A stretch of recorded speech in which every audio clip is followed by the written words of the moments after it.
Hi, this is Drew Jones of Drew's Guitar Shop in Seattle, Washington, and today I wanted to talk about lubricants, tuners, and some of the things that can go kind of shockingly wrong when applying the wrong kind of lubricants to guitar tuners. So I'm going to first show you what came in, and then we're going to start talking about some stuff here. So this is what came in, and you might notice that there's some, dark lines here, dark spots that are kind of suspiciously close to the tuner. Well, that came from lubricating in kind of an inappropriate way, and we're going to talk about exactly how that happened here in a minute. First of all, I'm going to go over lubricants, and I'm going to kind of talk about which ones maybe we should use and which ones we shouldn't use, and kind of what all of these different things are for. So bear with me. Lubricants tend to come in three different viscosities. That is to say, the thickness that the lubricant is comes in kind of three different flavors. There's the stuff that's super watery, the stuff that is very just kind of goes all over the place when you use it. Your WD-40s, your penetrating oils, your things like that. This is one variety of kind of oil that you will see at hardware stores.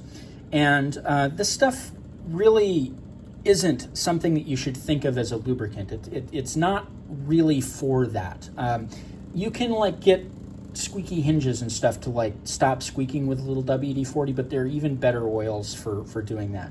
Mostly what these thin oils are kind of is for penetrating and for loosening stuff or cleaning stuff. Like WD-40 is a great cleaning solution that you can use in cases where you just need something that's oil-based to clean something in a situation. Works really great for that. Or in cases where maybe you have a bolt that's down in this rusty thing and you're trying to get something that's going to penetrate down into that rust and kind of create a barrier between those two pieces of metal so that you can break that nut loose or break that bolt loose. That's kind of what those are for. They're not for lubricating. The next thing is that you have your kind of thicker oil-based lubricants, something kind of along the lines of this. This is a Zoom spout. And this is acting a little thinner than it usually does today because we're dealing with a heat wave here in the Northwest. It's been awful. But this stuff here is something that I picked up at a tackle shop, and this is for lubricating fishing rods. I'll say that this stuff is a little thinner than maybe I want to recommend to you guys, but you can definitely use it safely, and I'll talk about how in a bit. But there's lots of oils kind of in this vein that you can find down in the paint aisles and whatnot at hardware stores and auto shops and stuff like that. But it'll generally be kind of listed as a lubricating oil, something that is meant to sit on a machine part and meant to lubricate for long periods of time because it's going to stay where it's put. The next thing that we have is stuff like this and bicycle grease and things like that. And these are kind of to the point where they're almost a solid. So, in terms of liquid viscosity, yeah, this stuff is still a liquid, but yeah, it's going to kind of really stay where it's put because it kind of acts a little bit like a solid. It's a thick grease. These are typically pretty safe to use, and again, we'll talk about kind of using these in a minute, but I have these two, this and the Zoom spout, under my bench for a reason. These are the two that I go to most often. So how did this happen? Well, remember when I talked about how those really thin oils like WD-40, those penetrating oils, how they like to kind of get down in between those rusty joints, and they like to wick into those things? Well, that's exactly what happened here. That oil did exactly what it was supposed to do, which is that basically it found an opening in here somewhere along this finish, probably where that little corner was poking in, and it rode that corner and got into the wood there and then just wicked along the fibers of the wood and created this stain. And you can see that there's similar stains down here and here. And all of those were created the same way, basically, that there was a really fine oil that was used and it got down into the wood where it shouldn't go, and it just wicked, and it created this stain. I have seen this on a lot of Fender style necks. I had one point even got a guitar that had some that was like leaking out the tuners on top, and also like at the string trees, and so there was just like, it was covered in oil, and there was finish peeling off, which is what happens when you get oil under finish. And so it was a pretty bad time. And so those are the risks. If you use one of these thin oils, it's not really meant for lubrication in these areas. You can end up with these really kind of ugly looking stains. You end up in some cases with the finish peeling off the instrument because the finish has lost its adhesion, because there's that oil that kind of builds up under it and it wants to separate. The bad part about that too is that because that oil is now present in that wood, it's not really going to be possible to refinish over it with anything. It's always going to have that problem of basically having this layer of oil underneath it that finish is not going to want to adhere to. And so, you got three major problems that can happen in that blemish, and in the fact that the finish is going to start peeling away, and that finish is going to be harder to repair because of that. And so it's a really, really good idea to avoid these thinner oils when it comes to lubricating tuners, because they're not really meant for lubrication. I know that like the kind of the trope is like you have a squeaky hinge in the house and you hit it with a little WD-40 and it stops squeaking, but you might notice that squeaking hinge kind of comes back after a while. And it's because that oil has had a chance to flow out of that joint, and it's not staying where it's put. And it's because it's a thin oil that's meant to flow rather than stay put. And that's the main difference in those viscosities, is that thin oils are designed to move and thick oils are designed to stay. The thicker the oil, the more it is going to stay. That's kind of a good rule of thumb to stick with. Now, in terms of ways that I typically apply oil in situations with tuners, the other thing to keep in mind is that not a lot is required. This is generally what I use for applying a little bit of zoom spout, and you can see that this is not a tool that is meant to apply in volume. This is a tool that is for precision and small amounts, which is exactly what I want when lubricating tuners. Now, on these covered sort of Fender style tuners, there are a couple of places that you'll want to stick oil if you are lubricating them. One of them is here, where you have this opening and you have this kind of tuning key kind of riding in a little socket in here. The other is this little hole right here, which is actually there specifically so that you can lubricate. This is just happens to be in the spot between the worm gear and the spur gear in here, and so that allows you to get a little bit of lubricant in between those two gears so that they can move a little bit easier together. And then the last spot is here, where the tuning key enters the tuner, and is also riding in a little socket that can create some resistance. And so when I'm applying this oil, this is the zoom spout, this is about what I do.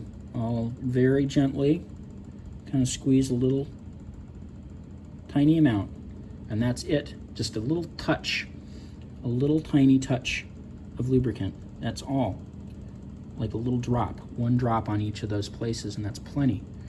That's all you need.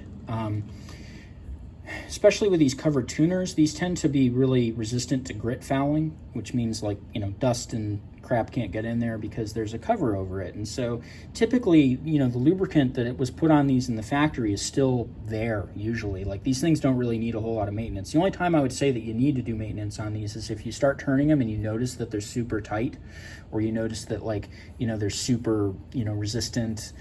That's the time that you want to apply a little bit of oil, and then you want to go in there with like a string winder or something and just give it a lot of revolutions to give that oil a lot of chances to kind of get where it needs to go. You can go in both directions too, and kind of just really get that to kind of flow around in there.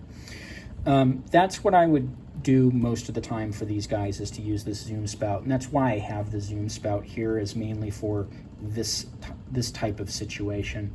For covered tuners that I can like get inside of, like those cheap eco tuners and econo tuners and stuff like that, those are typically situations in which I want to go with a heavy grease.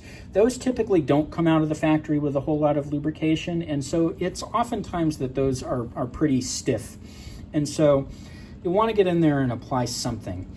But because you have access to the inside of that tuner without having to like do a whole bunch of metalworking, which is the case with this, you can get in there with a very, very heavy grease, and you can take a toothpick and you can apply little blobs of that heavy grease onto the spur gear, worm gear, and onto those two spots where the tuning key goes through, those usually like little hook doodads, right? And the grease in that case is going to stick around a lot longer because grease is meant to be a very long-term lubrication solution. And you know, these type of tuners tend to be on guitars that don't get serviced very often, and so it's a really good option to go with, and it just happens to be very easy to apply in those situations. So you know, that's kind of what I would do with either of these two thicker oils. Something else that's just worth mentioning just right off the bat about these econo tuners is, you know, you have your spur gear. Oh boy, this is a bad illustration. You have your screw in here. Your worm gear is kind of coming in like that. This screw oftentimes will come loose in those cheap econo tuners, and it might be a good idea while you're doing this grease or before you do this grease to pull that screw completely out. It's going to be going into the tuning post on the other side, and to drop a little bit of Loctite on there, and to drop it back through, and to get it just, you know, finger tight with two little fingers like that. You know, don't want to do it too tight, otherwise it'll stop the thing from moving. But you do want it in there tight enough that it's kind of held in place, and that will help that tuner stay together as years progress, because these screws do tend to back themselves out after a while, particularly if people are stringing up the guitar backwards. So just you know, keep that in mind as a little tip. As it stands with this guitar here, there's not really any fixing this. I can't go in there and like suck this glue out. I can't, or suck this oil out. I can't remove it really in any way, shape, or form from this piece. It's just kind of going to live there for the rest of the instrument's life. And so that's the thing that's really worth keeping in mind here, is that messing this up can, you know, just do permanent damage to the instrument in terms of, again, you know, looks and finish and refinishing and all of that. There's no coming back from this. If somebody has a method to come back from this, let me know in the comments, because I would be really interested to hear what you do to get that oil stain out of wood. I've never heard of anybody suggesting any way that sounded like it would work. Or I've never seen it work. I've never seen anything that did a good job at this. If you have one, let me know. I'm sure that a lot of luthiers would love to know it. But yeah, it's in there. It's in there for good. So yeah, use the thicker oils, guys. The thicker oils are the ones that are for lubricating, and you know, talking about your high viscosity stuff. So those thicker oils and that grease, those are your two best friends when it comes to lubricating the tuners. And again, keep in mind, this little drop, doesn't take that much. These are parts that are made to move together, and really, when it comes to lubricating parts, the layer of oil that you want on something is like 1/1000th or 2 of an inch thick. Really, that's all you're going to really need between two pieces of metal. Often in cases, you know, if you have cases where, you know, more than that is happening, generally speaking, it's just poorly machined parts, which, you know, is maybe another reason to go with a grease on those econo tuners. Anyway, this has been Drew Jones of Drew's Guitar Shop in Seattle, Washington. If you liked this video and you found it helpful, I have a link to my Ko-Fi and my Patreon down in the description that you can drop me a tip at. If you have a question about a project that you're working on, feel free to message me through those two sites as well. I'm happy to help people out. I also have a page, a link down there to my Reverb page where I sell instruments and parts cannibalized off of old instruments and stuff like that that you might be able to use for some projects. I also have down there a link to my website, which has my contact info and my price info, as well as a page that I wrote on caring for stringed instruments.